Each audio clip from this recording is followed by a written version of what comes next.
bonke labantu abenza kubona ama-miracles ababavula amehlo ababasukumisayo. Sizocela incwadi yekhansela ekuyiyona esipruvela ukuthi lo muntu akaboni ngempela uba sesikhathele ukuthi omakhelwane bethu ababonayo sizokuthiwa umuntu bengasaboni uvulwa amehlo esontweni.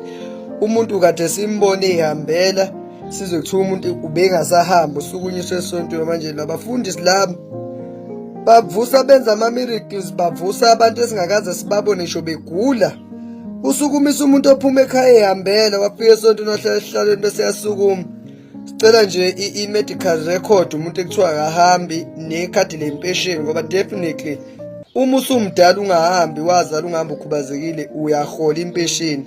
Cela ikhadi laka-SASSA nencwadi yekhansela esho ukuthi wena wahambi nefayili lakho lasesibhedlela, then sesingakholwa ukuthi wenza i-miracle wena mfundisi wabo, ngoba sesikhathi endaba yokusukumisa abantu abayihlalele bona ey'hlalweni.